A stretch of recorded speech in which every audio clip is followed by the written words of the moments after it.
If you've spent time studying pre-central heating homes, military barracks, early hospitals, or rural winter living, you've likely noticed a detail that seems, well, a bit backward by modern standards. Even in deep winter, people routinely slept with a window cracked open. Not wide open, not drafty, but deliberately open enough to allow fresh air to circulate through the room while they slept. Winter ventilation was a deliberate health practice, not a comfort choice. In pre-modern homes, winter air was not the enemy. Stagnant indoor air was. Houses were smaller, ceilings were lower, and multiple people often slept in the same room. Fires burned indoors for heat, cooking and light. Candles, oil lamps, coal stoves, and wood fires all consumed oxygen and released smoke particles, moisture and gases. Without ventilation, indoor air became heavy, damp, and irritating to the lungs. People understood through experience that sealed rooms led to headaches, coughing, restless sleep, and morning illness. Cracking a window slightly allowed stale air to escape while pulling in colder but drier outside air. This exchange improved breathing overnight without dramatically lowering body temperature. The key was balance. The opening was small, controlled, and positioned away from direct drafts. This wasn't about freezing the room. It was about maintaining breathable air while relying on bedding and clothing for warmth. One of the most persistent modern myths is that cold air makes people sick. Historically, people knew better, even if they didn't use modern medical language. Illness followed dampness, poor ventilation, and prolonged exposure to smoke and stale air. Cold, dry air actually reduced the spread of airborne pathogens and limited mold growth inside sleeping spaces. Winter air outside is naturally lower in humidity. When that air enters a room, it reduces condensation on walls, bedding, and lungs. This really mattered in an era when wool blankets, straw mattresses, and feather beds absorbed moisture easily. A sealed room trapped exhaled breath, sweat, and smoke, creating a damp microclimate around the sleeper. That environment weakened respiratory defenses. Ventilation corrected this. You can apply this today by cracking a window 1 to 2 inches in winter while maintaining proper bedding insulation. If your bedroom feels stuffy in the morning or you wake with a dry throat or congestion, controlled ventilation may solve the problem without increasing heating costs. People who slept with windows open did not rely on warm air to stay comfortable. Instead, they relied on layered bedding systems designed to trap body heat efficiently. Wool blankets, heavy quilts, feather duvets and mattress toppers created insulation directly around the body where it mattered most. The room could be cool without compromising warmth under the covers. This principle is, still used in cold weather camping and military sleep systems. Insulate the sleeper, not the air. A cooler room improves sleep quality by preventing overheating, while proper bedding maintains core temperature.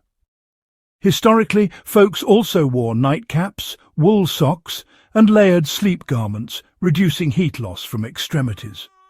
Modern application is straightforward, really. Instead of overheating your bedroom, invest in breathable but insulating bedding. Use wool or down rather than synthetic materials. Keep your core warm, allow your face to breathe cooler air, and you'll sleep deeper and wake clearer. Another practical reason windows stayed cracked in winter was safety. Fires burned continuously through the night in many homes. Chimneys were imperfect, and smoke backdrafts were common. Carbon monoxide was not understood scientifically, but its effects were well known. People who slept in sealed rooms with active fires sometimes did not wake up. Allowing fresh air into the room reduced the concentration of dangerous gases.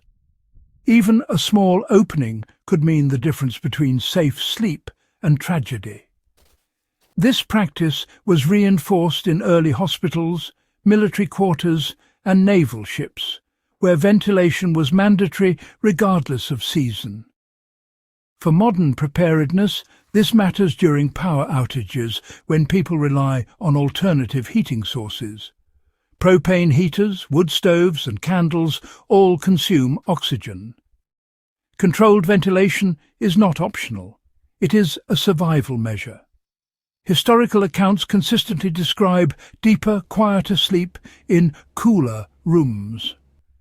This aligns with modern sleep science, but people didn't need studies to confirm it. Cooler air slowed heart rate, reduced night sweating, and prevented restlessness. Warm air trapped under heavy bedding caused overheating, dehydration, and frequent waking. Sleeping with a slightly open window maintained a stable thermal gradient. The body stayed warm under covers, while the head and lungs received cool, fresh air.